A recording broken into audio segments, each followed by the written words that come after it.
Welcome to our channel. Today we how to log into KeyBank app, quick access step by step clearly. Open the KeyBank app on your mobile device. If you don't have the app installed, visit the App Store or Google Play Store to download it. Once the app is open, you'll see the login screen.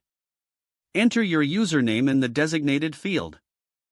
Next, input your password in the password field. Ensure that your credentials are correct to avoid login errors. If you've forgotten your username or password, tap the Forgot Username or Password link. Follow the prompts to reset your credentials if needed.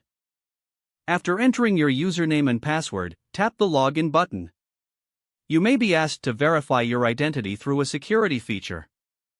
This could involve answering security questions or entering a code sent to your registered phone number. Once verified, you'll gain access to your KeyBank account. Explore the app to familiarize yourself with its features.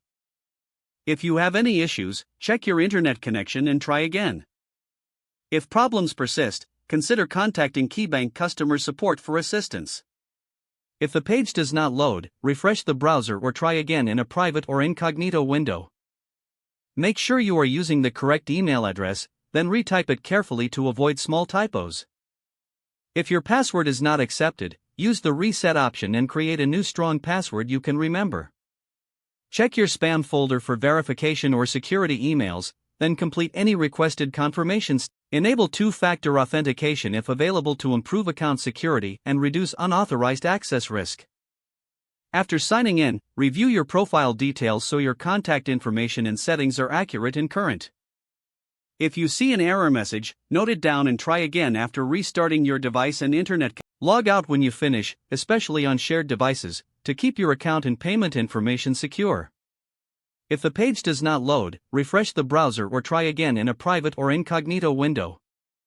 Make sure you are using the correct email address, then retype it carefully to avoid small typos.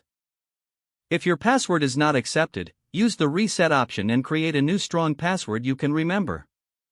Check your spam folder for verification or security emails, then complete any requested confirmation steps. Enable two-factor authentication if available to improve account security and reduce unauthorized access risk. Don't forget to like this video and subscribe to our channel for more step-by-step tech guides.